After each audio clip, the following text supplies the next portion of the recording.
Bueno, yo soy un periodista que dirijo la revista Punto Final, que es una revista de izquierda que se fundó en 1965. O sea, este año vamos a cumplir 50 años de la fundación de la revista, que no son necesariamente 50 años de vida en la calle, porque estuvimos clausurados durante todo el periodo de la dictadura militar, o sea, los 17 años. En esa época, en algún momento se editó en México una edición internacional. Bueno, hemos tenido una vida azarosa de detenciones, de clausura. Varios compañeros de esta revista fueron asesinados, otros estuvieron presos, estuvimos presos algún tiempo, exiliados, etc. Y este es mi trabajo desde entonces. Además he sido militante del Movimiento de Izquierda Revolucionaria, del MIR, y estuve algunos años aquí, alrededor de 10 años, en la clandestinidad. Eso es un poco en resumen. ¿Cómo se vive en la clandestinidad? Pues tratando de pasar desapercibido.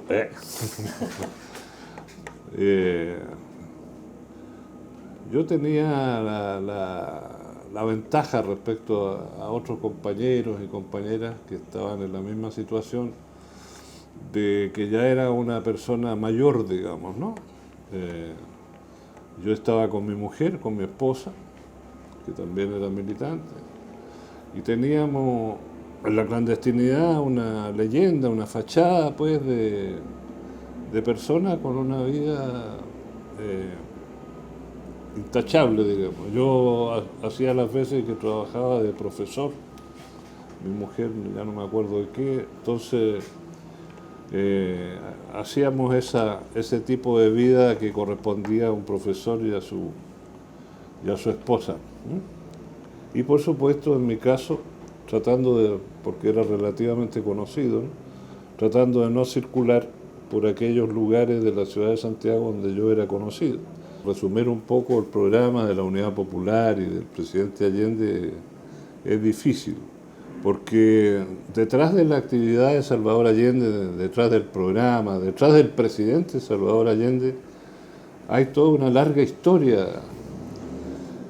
Por ejemplo, hay que destacar que Allende durante muchos años, más de 20 años, más de un cuarto de siglo, estuvo trabajando, luchando por la unidad de las fuerzas de izquierda en Chile, que estaban muy, como suele ser, como es hoy, muy desperdigadas, muy desunidas, el conflicto unas con otras. Por ejemplo, el Partido Socialista con el Partido Comunista tenían grandes rivalidades y choques. Y Allende, con una tenacidad que al comienzo pues tenía escaso auditorio, pero que fue ganando fuerza, con una tenacidad, con una fuerza de voluntad ejemplar, fue construyendo el movimiento político-social que finalmente se plasmó en la Unidad Popular. Y en un programa de reformas profundas que ciertamente en la situación internacional y nacional de aquellos años, estamos hablando de los años 70, constituían un experimento revolucionario en Chile.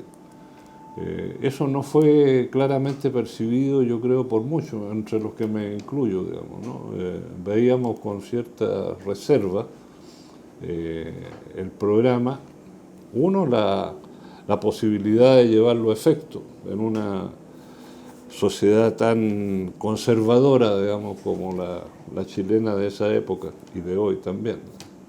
Y dos, porque creíamos en aquellos años, estamos hablando los años de auge de la Revolución Cubana, del surgimiento de movimientos políticos, sociales y armados en América Latina, creíamos que el camino electoral, el camino que planteaba Salvador Allende no llevaba o no aseguraba una victoria popular, digamos, ¿no?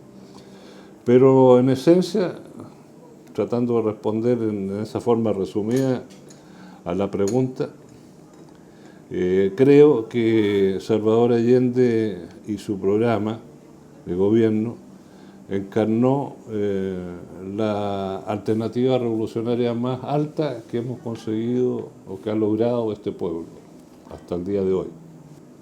El planteamiento revolucionario que encarnaba el programa de reformas profundas del gobierno de la Unidad Popular entró en choque inmediato, como era de esperarse, con las fuerzas más retrógradas en el campo internacional, en el primer lugar, digamos.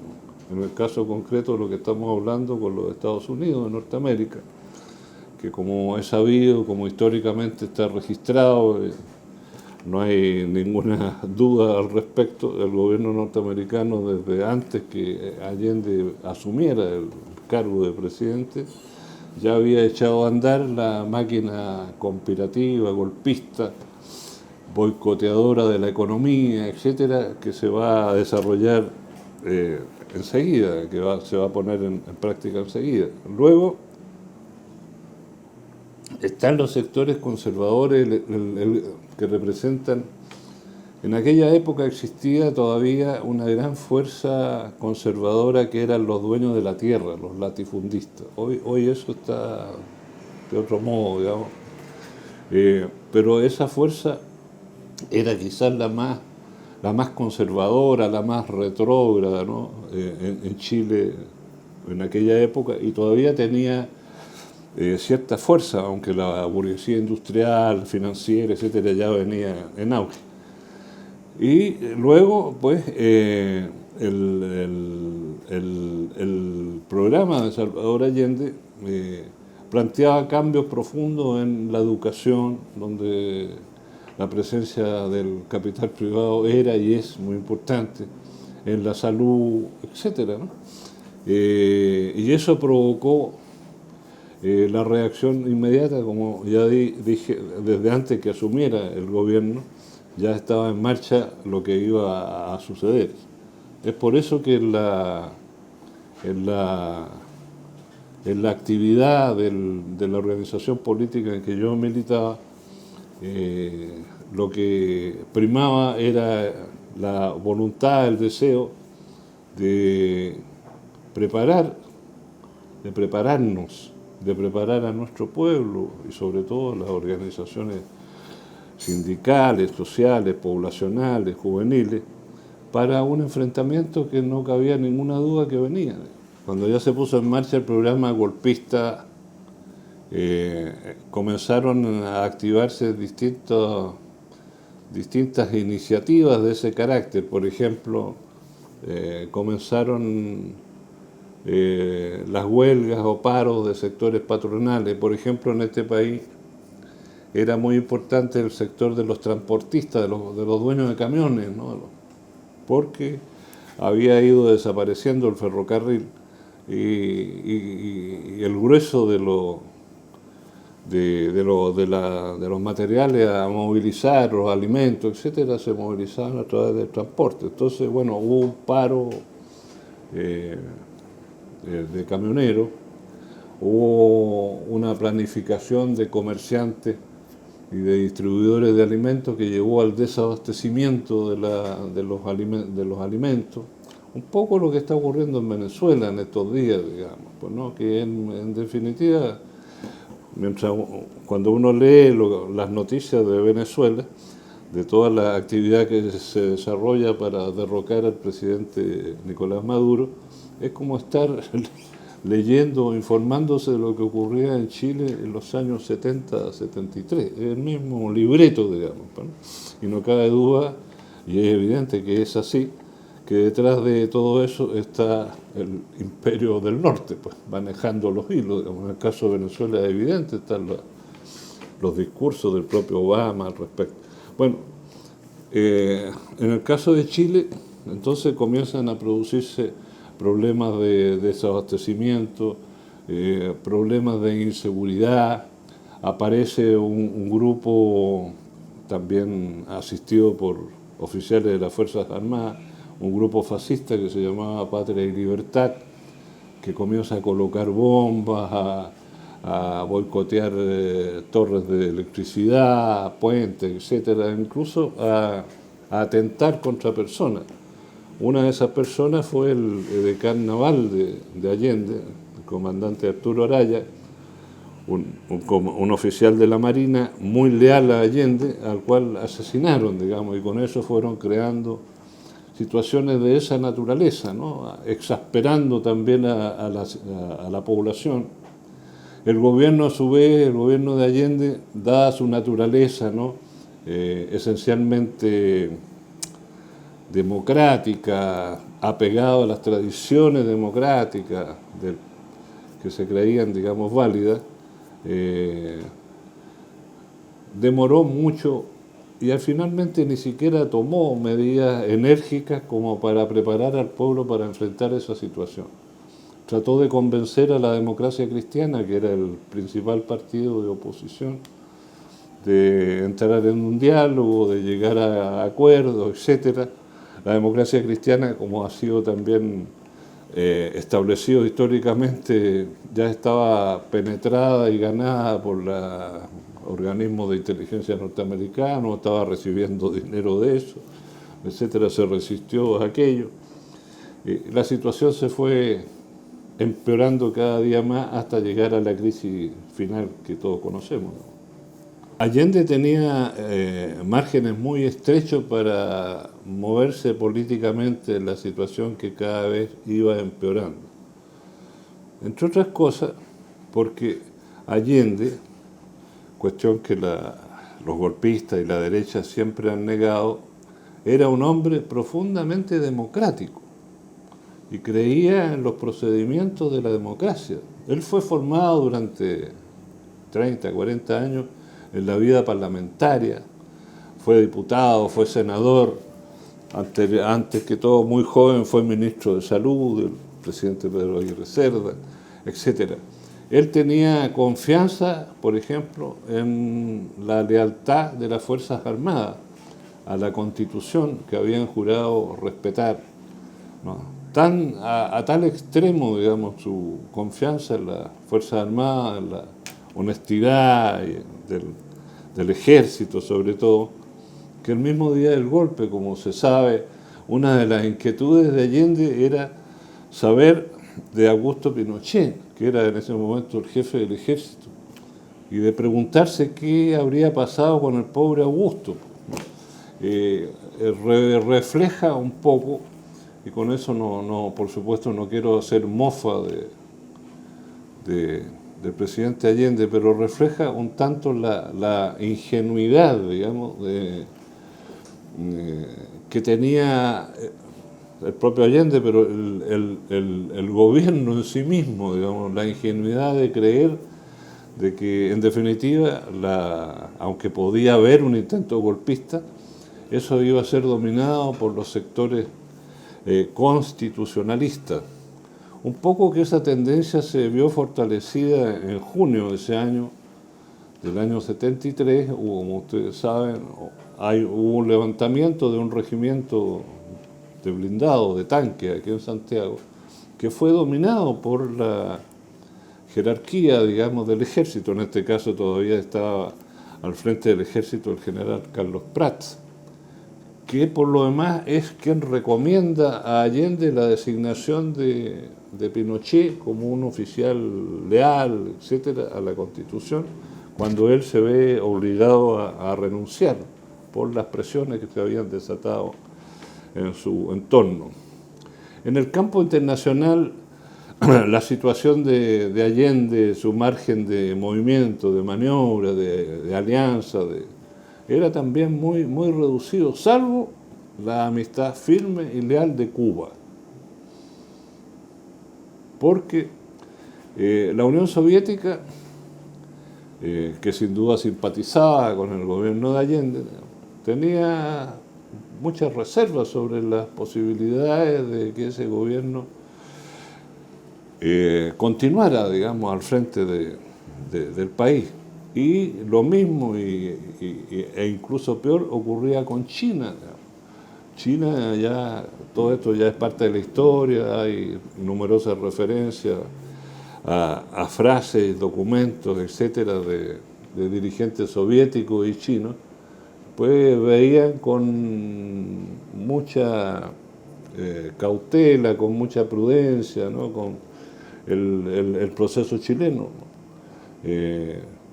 Que consideraban básicamente perdido en las manos de unos Estados Unidos que no estaban dispuestos por ningún motivo a que en América Latina surgiera otra Cuba, como era la tesis norteamericana, digamos.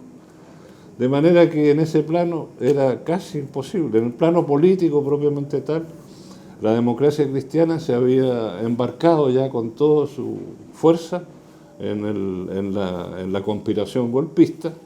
La Iglesia Católica, en buena parte, también, aunque el cardenal a cargo de la Iglesia en aquella época hizo también algunos intentos de diálogo entre la democracia cristiana y Allende, pero en definitiva la Iglesia también tenía en la realidad una actitud opositora al gobierno de Allende, básicamente por los proyectos del gobierno en materia de educación,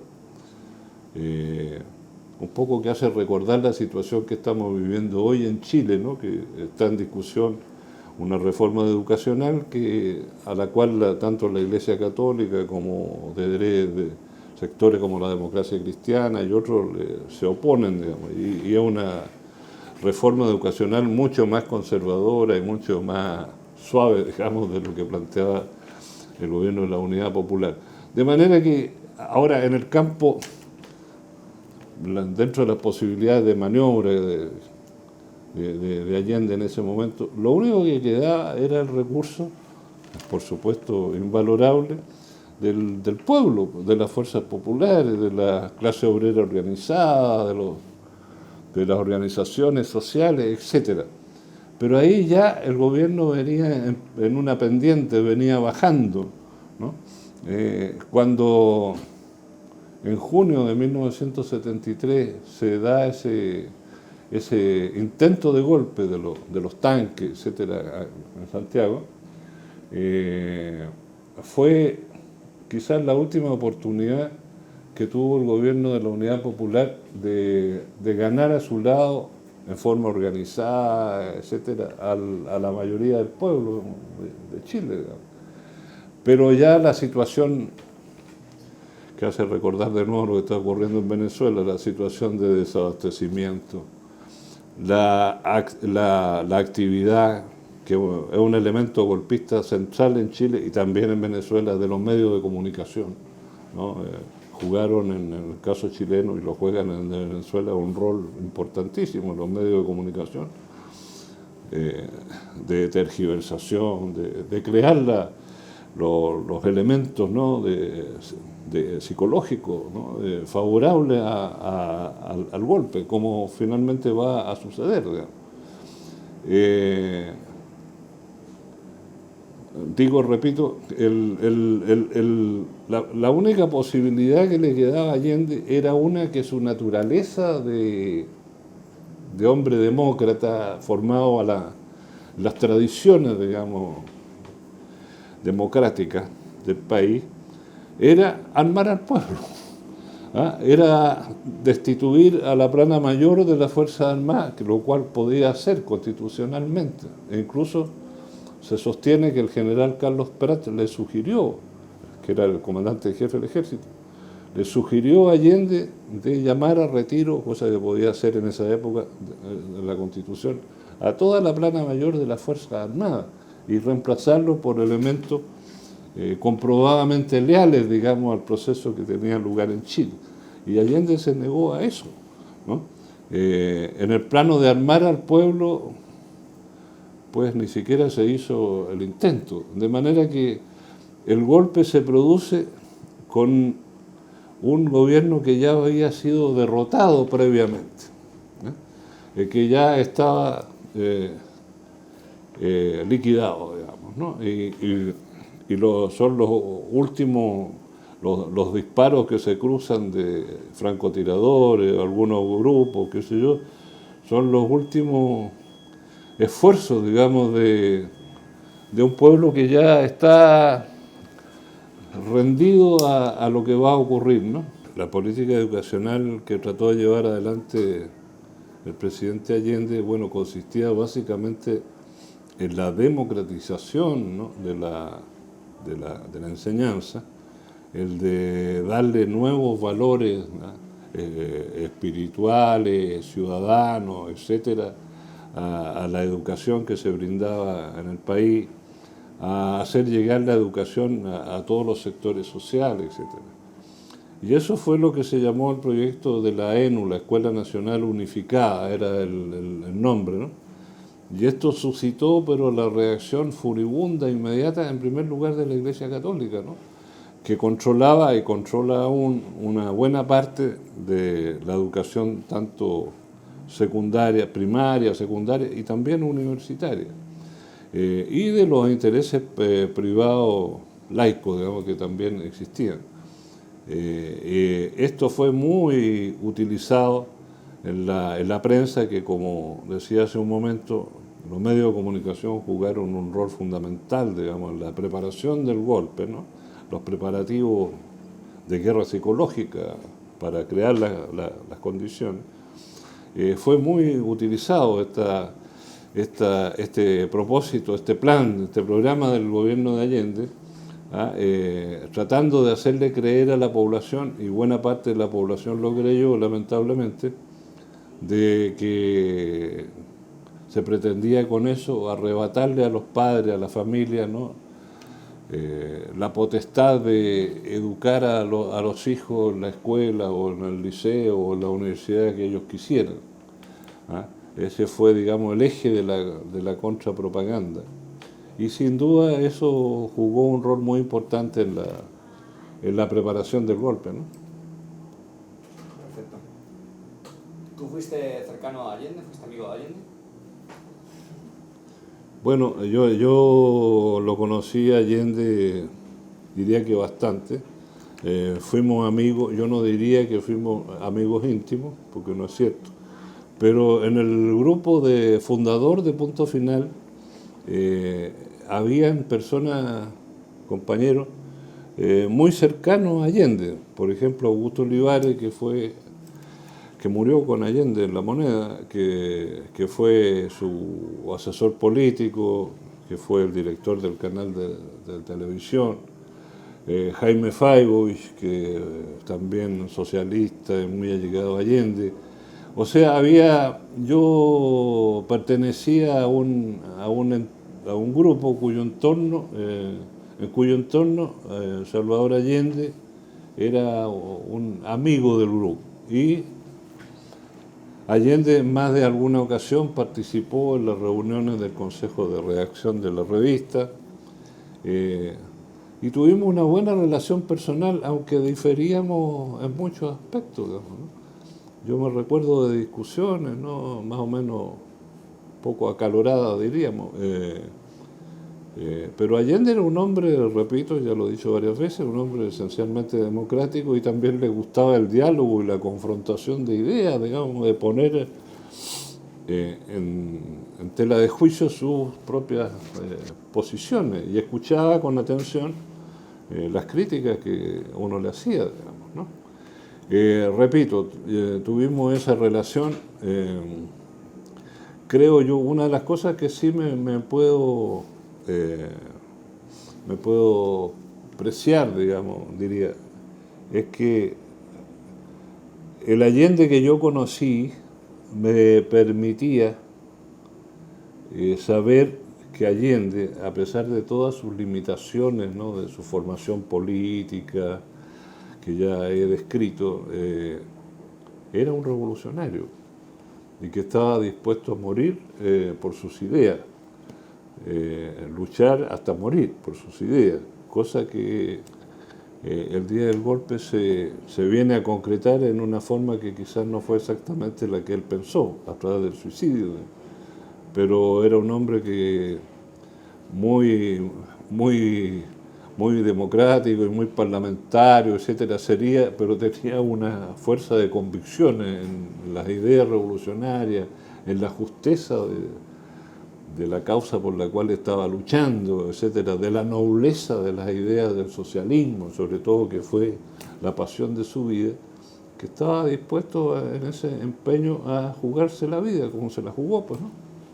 El día del golpe, yo en esa época trabajaba aparte de dirigir esta revista, trabajaba en el diario Noticias de Última Hora, que era un vespertino, propiedad entonces, a esa época, del Partido Socialista, y trabajábamos desde tempranas horas, digamos, desde no me acuerdo, digamos las 8 de la mañana comenzábamos a trabajar, y yo iba camino al diario cuando empiezan a desarrollarse los acontecimientos, ¿no?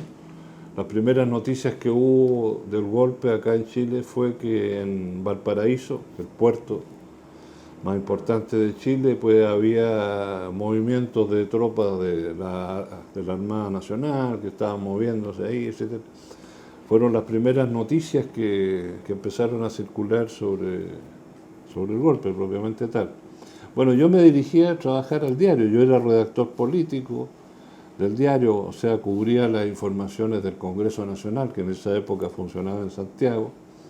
Era presidente del sindicato de trabajadores también del diario.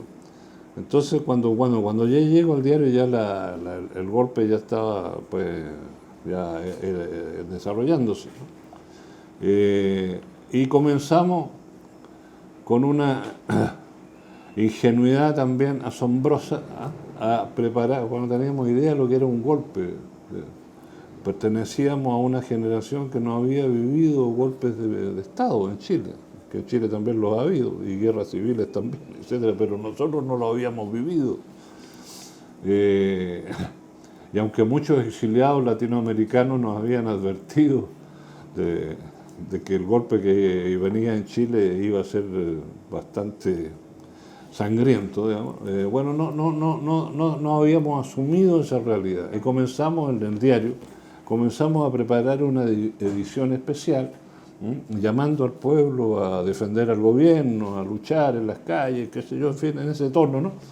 Y bueno, a buscar declaraciones, teléfonos, qué sé yo, ¿no?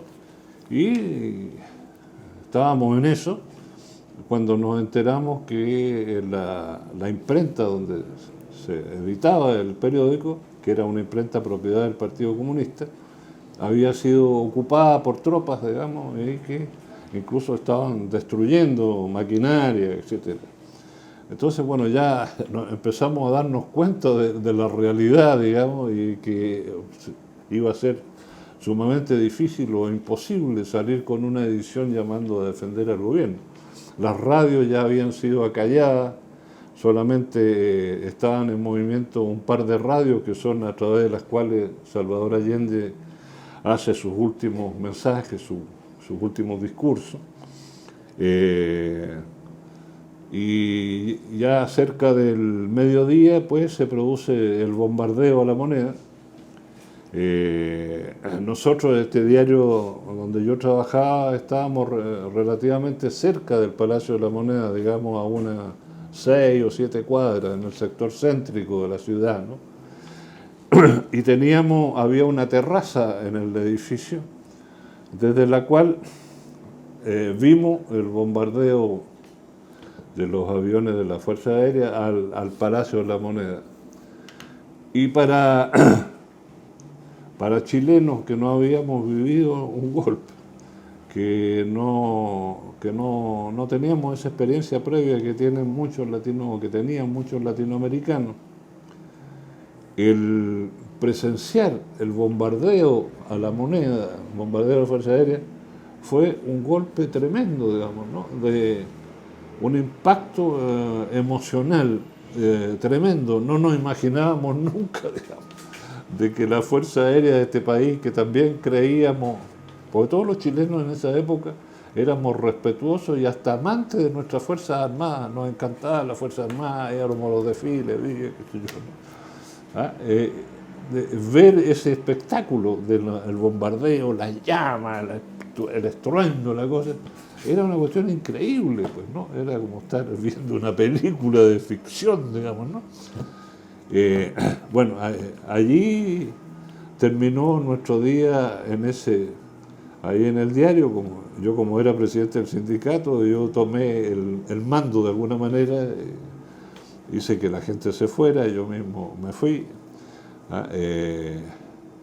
con el propósito de, en mi caso, de esconderme, porque a mí me iban a buscar sin duda como fue. Y ya no recuerdo exactamente las horas, pero digamos a medio de cerca de las 2 de la tarde, pues ya Allende había muerto, etcétera, ¿no? Y estaba todo definido, aunque se escuchaban tiroteos en Santiago, pero en muchos casos eran de los propios militares, ¿no? Pero en algunos lugares hubo cierta resistencia, pero de focos muy pequeños, ¿no? No había en la fábrica los trabajadores esperaban armas que presuntamente la Central Única de Trabajadores iba a hacer llegar y que nunca llegaron. Entonces, bueno, ya ahí se desmovilizó los intentos de resistencia en la fábrica. Y así terminó ese día, pues el día más triste que puede recordar un chileno que haya vivido aquella experiencia.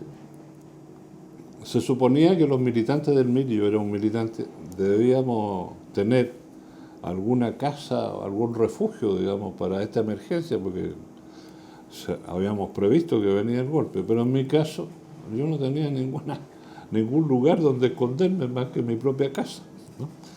De manera que yo del diario que trabajaba me fui a mi casa. Mi mujer trabajaba, ella es enfermera universitaria, trabajaba en un centro de salud, mis hijos estaban en el colegio. Bueno, y tuve la suerte, pues, de que un cuñado mío, que era un hombre de derecha, ¿no? De ideas de derecha, pero cuñado mío y muy buena persona, digamos, ¿no? Él, yo no me acuerdo bien si él me llamó o yo lo llamé, pero bueno, el hecho concreto es que fui a dar a su casa, digamos, ¿no? Donde estuve 2 o 3 días. Allí, que por cierto era una casa que estaba muy cercana a Tomás Moro, que era la residencia de Allende, ¿no? Que también fue bombardeada por la facha. Bueno, yo estuve ahí como 2 o 3 días, como les digo, escondido, y luego me fueron a buscar compañeros del MIR para llevarme a otra casa más segura, ¿no? Y los que me fueron a buscar eran compañeros que también eran periodistas, igual que yo. Uno de ellos lo asesinaron más adelante, José Carrasco, uno de los mártires del periodismo chileno. Bueno, se nos ocurrió, como éramos periodistas, ir a ver La Moneda, cómo había quedado el Palacio de la Moneda después del bombardeo, ¿no? Pues todos estos días, los 2 o 3 días habían sido de toque de queda, así que nadie se movía. Y nos metimos al centro de la ciudad y allí había controles de vehículos, tanto de carabineros como de ejército, que hacían desmontarse a la gente de los autos, revisaban los autos, las maletas, qué sé yo, buscando gente con armas, etc. Y bueno, a nosotros también nos hicieron bajar eso. Y de uno de los autos me reconocieron a mí. Yo a todo esto, a ver, la dictadura, el nuevo régimen había publicado unas listas con fotos, etcétera, en los periódicos, de gente buscada, digamos, ¿no? Políticos y periodistas, como el caso mío. Entonces alguien me reconoció y el hecho que me detuvieron allí al bajar ahí del auto, la revisión, me detuvieron, me llevaron a una comisaría de carabineros cercana. Allí estuve unas horas. De ahí me trasladaron al Ministerio de Defensa, de ahí al Estadio Chile, que hoy día se llama Estadio Víctor Jara. Después me trasladaron al Estadio Nacional. Después de ahí nos llevaron en barco a la zona norte de Chile, a Chacabuco, un campamento de prisioneros.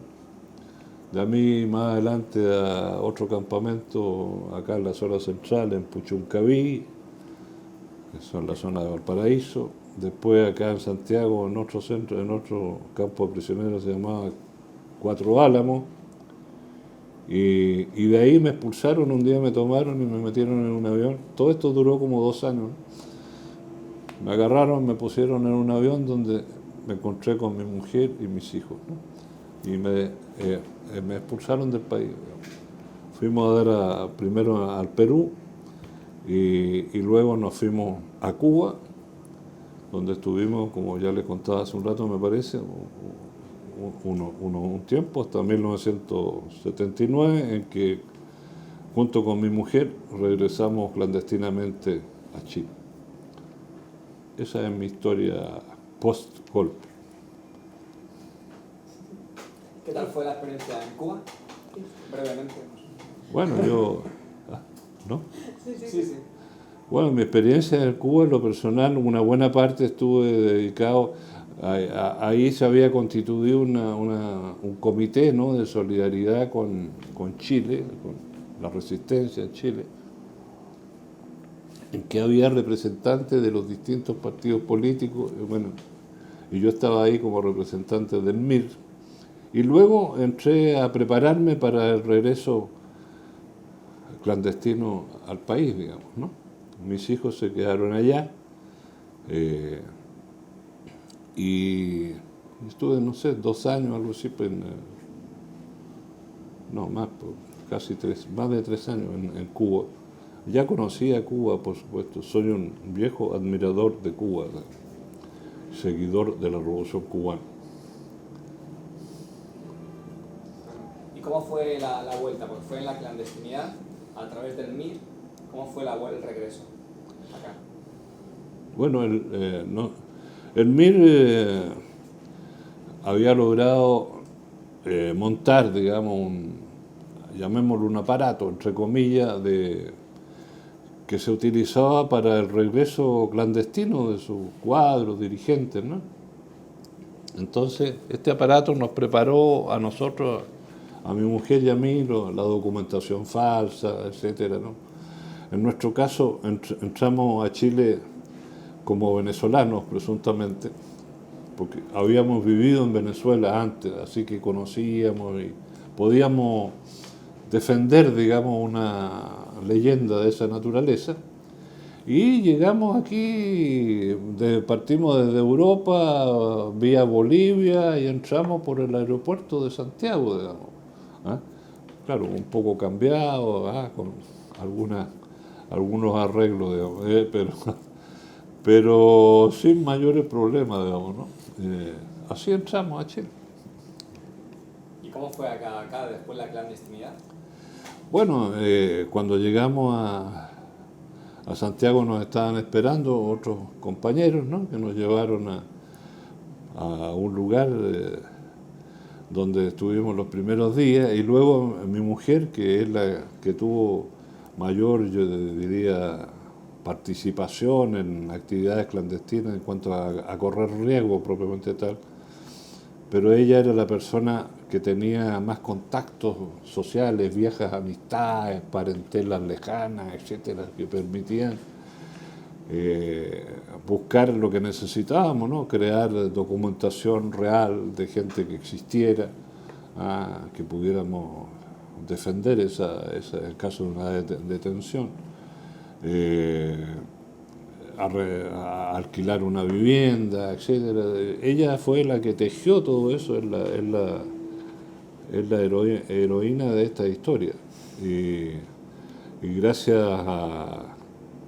a esas documentaciones y cosas que ella misma consiguió, que entre paréntesis ella misma fabricaba, digamos, ¿no? Era una experta documentalista.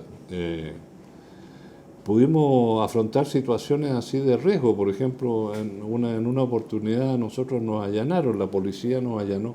Aquí hubo un atentado que lo hizo el MIR, entre paréntesis, al jefe de la inteligencia militar, el coronel Roger Vergara. Entonces se desató una masiva allanamiento de la ciudad, la policía por todos lados, etcétera, ¿no? Y en la vivienda en que nosotros vivíamos, en la casa en que vivíamos, llegó la policía esa noche, y nosotros teníamos armas, etcétera, pero bueno, ocultas en el entretecho, etcétera. Bueno, allanaron la casa, pero vieron un matrimonio de una edad, digamos, media, gente de buen parecer, gente pues que parecía, no tenía las características que la policía entiende que debe tener un revolucionario, o sea, joven, barbón, pelucón, mal vestido, etcétera. Éramos una familia pequeña burguesa, digamos, solo, claro, un par de personas, no viejos, pero... Bueno, entonces, bueno, revisaron, qué sé yo, afortunadamente no teníamos ninguna cosa visible, era una de las normas de la clandestinidad no tenerlas también, y se fueron. Pero sin embargo, como el relato que tuve, porque me interrogaron a mí, ¿no? Entonces en el relato que tuve que hacer, tuve que inventar algunas cosas que no eran ciertas, dar algunos nombres que no existían, etc. Como precaución, al día siguiente tuvimos que irnos, ¿no? Y nosotros teníamos en ese momento un par de fusiles y granadas, por ejemplo, ¿no? Y tuvimos que irnos en una micro, con un saco, con las cosas, porque no teníamos otra alternativa en ese momento. Pero bueno, todo eso lo pudimos hacer sin que ocurriera nada y por eso estoy aquí y estamos contando la anécdota. La dictadura militar creyó, con una ignorancia, claro, abismante, de que podía barrer, eliminar para siempre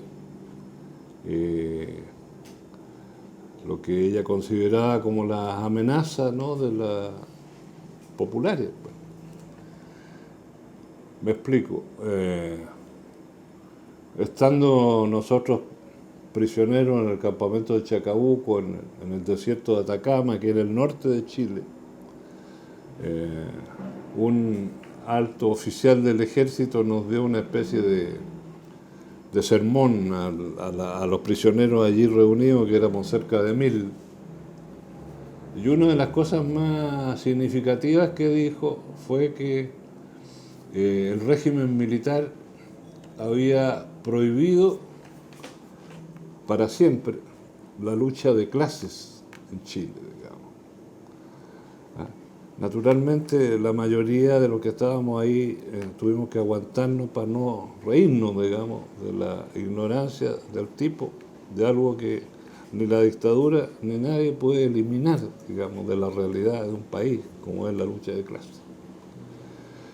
Y cuento esto para significar que, aunque la dictadura persiguió, incluso con fines de liquidación física, sobre todo a las organizaciones políticas, como el MIR, por ejemplo, ¿no?, el Partido Comunista, el Socialista, etc. Y a las organizaciones sociales, partiendo por las organizaciones sindicales, pues no pudo destruir, porque es indestructible, digamos, el espíritu que anima la lucha de clase.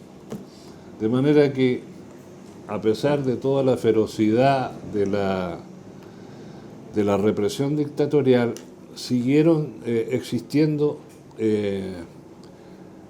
núcleos pequeños, dispersos, qué sé yo, que seguían alentando la lucha de siempre del pueblo, por la justicia, por la igualdad, etc., ¿no?, que adquirió formas especiales en ese momento, ¿no? Por ejemplo, las primeras organizaciones, hasta donde yo recuerdo, que comienzan a existir en Chile son de cesantes, de desempleados, ¿no?, de ollas comunes para darle comida a los cesantes y a su familia, de un tipo de organización que se llamaba Comprando Juntos, o sea, de gente que se juntaba para comprar cosas y abaratar sus costos,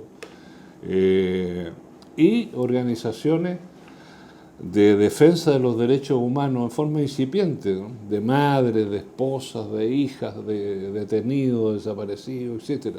O sea, la organización del pueblo comienza de alguna manera lenta, difícil, etc., comienza a rearticularse, digamos, ¿no? Y eso fue creciendo en el transcurso del tiempo, ¿no?, que permite que alrededor de los del año 86 aproximadamente, creo, 86, 1986, se puede convocar clandestinamente a manifestaciones de protesta contra la dictadura, por ejemplo, de tocar cacerola en las noches, ¿no? Y yo viví en Santiago, clandestino, y en un sector de la ciudad donde realmente era ensordecedor el ruido de las cacerolas, ¿no? Y la gente, claro, en la medida que tú veías que más gente se sumaba, se contagiaba con eso, ¿no? Es por poner un ejemplo, y así en el campo de los derechos humanos se hicieron muchísimas actividades, sobre todo las mujeres. Las mujeres tuvieron un rol importantísimo en la lucha de resistencia en Chile, digamos, ¿no? Las mujeres nuestras, como las mujeres en todo el mundo, pues nos aventajan a nosotros en valentía, en coraje, en empuje, ¿no? En fuerza para hacer las cosas cuando se deciden hacerlas, digamos, ¿no? Bueno, fue muy, muy importante. De manera que lo que quiero decir es que lentamente fue creciendo de nuevo ese fantasma que aterroriza a las clases dominantes en este país, que es el fantasma de la lucha de clases, de un pueblo que empieza a alzarse, a rebelarse, ¿no?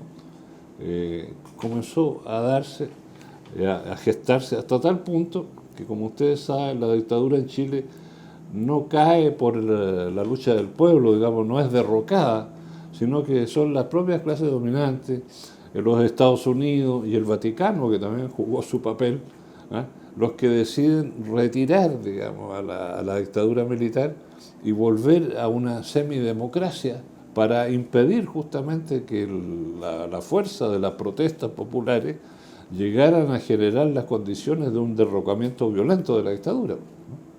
En este país, lamentablemente, la dictadura todavía de alguna manera existe. En primer lugar, nosotros somos regidos por una constitución política que fue hecha por la dictadura. Han pasado más de 40 años y no hemos logrado aún realizar una asamblea constituyente que permita, como ha ocurrido en otros países de América Latina, como en Venezuela, como en Bolivia, como en Ecuador, de cambiar la Constitución y con eso poder cambiar el conjunto de las leyes que rigen la actividad de un país, digamos, ¿no? Entonces ahí hay un hecho que está evidente en la vida nuestra. Quiero decirlo con toda claridad, para nosotros es una vergüenza como ciudadanos de este país que todavía sigamos gobernados por una constitución que hizo una dictadura, que ciertamente ha sufrido una serie de remiendos y acomodos, pero que no ha quitado la esencia del dictatorial que impregna esa carta fundamental. Y también se mantiene en pie el modelo económico que instauró la dictadura, un modelo de economía capitalista aguda, de capitalismo neoliberal extremo, de una economía de mercado, ¿verdad?, absoluta, que impregna todos los ámbitos de la sociedad y que ha logrado cambiar incluso la forma de pensar, la cultura, digamos, nacional, la forma de pensar, la forma cotidiana de actuar. El chileno de hoy, el que ustedes están conociendo, es muy, pero muy diferente al chileno de los años de los que estamos hablando, que era otro pueblo solidario, que pensaba, por supuesto había excepciones, no seamos absolutos, pero que pensaba sobre todo en la solidaridad. Y así estaban estructurados los sistemas de salud, los sistemas previsionales, etcétera, sobre la base de la solidaridad, ¿no? No es ese chileno que hoy día corre de un lado a otro, ¿verdad?, explotado, humillado, pero a la vez, pues, que tiene acceso a una serie de elementos materiales gracias a una tarjeta de crédito que le permite endeudarse infinitamente, ¿no? Y que va cambiando su conciencia y su visión de la vida, ¿no? Y eso explica que en Chile todavía siga existiendo una derecha política bastante fuerte, aunque hoy en estos tiempos está sufriendo algunos vaivenes, y una fuerza de centro, que es la llamada nueva mayoría, que es la que hoy gobierna el país, que es una fuerza socialdemócrata, demócrata cristiana, donde el acomodo, la búsqueda del equilibrio, la búsqueda de no herir intereses, sobre todo económicos y sobre todo extranjeros, que son muy importantes aquí, sobre todo en la minería de este país, es lo fundamental de lo que persiguen esos sectores. De manera que, aunque Pinochet murió, los otros miembros de la Junta Militar también murieron, los militares están en sus cuarteles, entre paréntesis, no han cambiado para nada sus doctrinas militares, etc. Aquí las Fuerzas Armadas siguen guardando inconmovible respeto por Pinochet y por otros líderes militares de golpistas. Incluso hay naves de este país que llevan nombres de esos personajes, bibliotecas, etc. La dictadura, de alguna manera, como estoy tratando de explicar, quizás con no mucha claridad, la dictadura aún persiste. De manera, otro factor que estaba omitiendo y que hay que agregar es que la comprobación de que la dictadura y el miedo, el temor que genera un régimen como ese persiste, se ve muy claramente en la debilidad que tiene la organización política y social del país hoy, digamos. Por ejemplo, ser dirigente sindical es algo que muchos chilenos rehuyen, no quieren ser, digamos, para no correr los riesgos que corrieron sus padres o sus abuelos, digamos. Entonces hoy tenemos un número, digamos, de trabajadores organizados en sindicatos que es casi igual al número de trabajadores organizados en sindicatos que existían en 1973, ¿no? Con una población que es el doble de aquello, ¿no?